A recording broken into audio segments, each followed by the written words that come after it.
الحمد للہ والصلاة والسلام علی رسول اللہ وعلی آلہ واصحابہ اجمعین اما بعد واعوذ باللہ من الشیطان الرجیم بسم اللہ الرحمن الرحیم رب اشرح لی صدری ویسر لی امری واحلل عقدۃ من لسانی یفقہوا قولی۔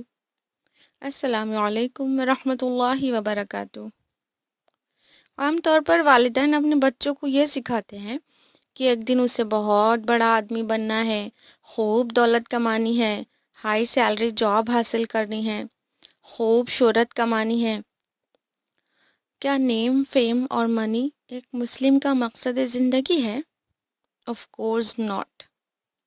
دنیا میں ترقی کرنے سے اسلام روکتا نہیں ہے، لیکن ایک مسلمان کی زندگی کا مقصد یہ نہیں ہوتا۔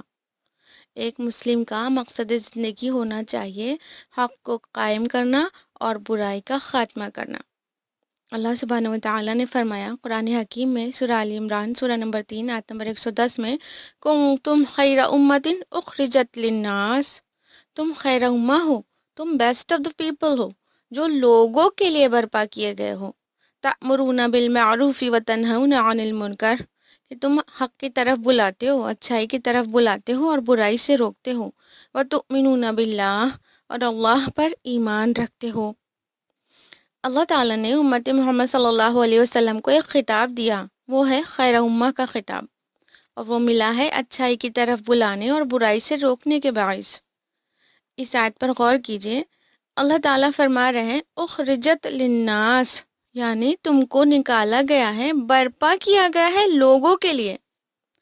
ہم مسلمان لوگوں کے لیے پیدا کیے گئے ہیں، دوسروں کو فائدہ پہنچانے کے لیے، بھٹکے ہوئوں کو راہ دکھانے کے لیے، سوسائٹی سے ایولز کو مٹانے کے لیے اور ٹروتھ کو اسٹیبلش کرنے کے لیے۔ اپنے بچوں کو بچپن سے ہی مقصد زندگی سمجھائیں، اسے بتائیں کہ اسے بڑا ہو کر اللہ کا فرما بردار بندہ بننا ہے اور وہ اس کو بون آف دا سوسائٹی بننا ہے۔ منی میکنگ کے لیے وہ دنیا میں نہیں بھیجا گیا۔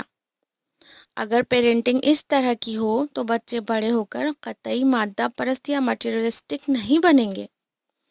اسے اللہ کا بندہ بنائیے اور ذہن نشین کرا دیجیے، میری زندگی کا مقصد تیرے دین کی سرفرازی، میں اسی لیے مسلمان، میں اسی لیے نمازی۔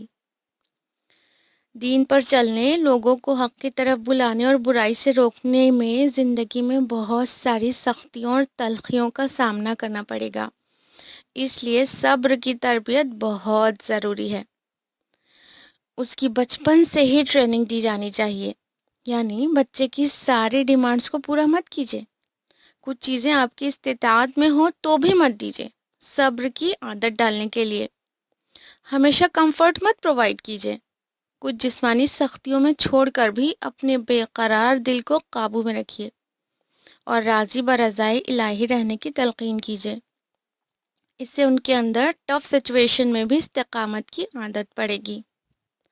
حضرت ابراہیم علیہ السلام اور حضرت ہاجرہ کی بے مثال تربیت کا نمونہ قرآن حکیم میں موجود ہے۔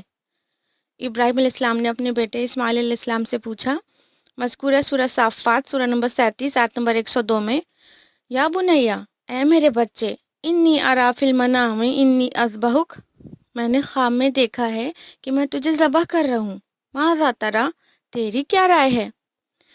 اسماعیل علیہ السلام نے جواب دیا، یا بتی، اے میرے ابا، افعل ما تؤمر، کر گزریے جو آپ کو حکم ملا ہے، ستجدنی انشاء اللہ من الصابرین، اگر اللہ نے چاہا تو آپ مجھے صبر کرنے والا پائیں گے۔ اللہ اللہ، کیسی تربیت ہے! ذرا سوچئے کہ ایک بچہ اپنے والد سے کہہ رہا ہے کہ اگر اللہ کا حکم یہی ہے کہ آپ مجھے ذبح کر دیں تو کر ڈالیے، آپ، میں صبر کروں گا۔ یہ کتنی بہترین تربیت ہے! کیسی تربیت کی ہوگی ان کے والدین نے، بچپن میں ہی اپنی جان اللہ کے حکم پر نچھاور کر دینے کے لیے تیار ہیں اسماعیل علیہ السلام۔ یقیناً حضرت ابراہیم علیہ السلام اور حضرت ہاجرہ نے انہیں بچپن سے ہی مقصد زندگی سمجھا دیا ہوگا اور اللہ کی محبت کو ان کے اندر انکلکیٹ کر دیا ہوگا۔ اس واقعے میں والدین کا صبر اور اللہ سے ان کی محبت بھی مثالی ہے۔ اللہ سے دعا ہے کہ امت محمد صلی اللہ علیہ وسلم ابراہیم علیہ السلام کے نمونے پر اپنی اولاد کی تربیت کرے۔ آمین۔ السلام علیکم ورحمۃ اللہ وبرکاتہ۔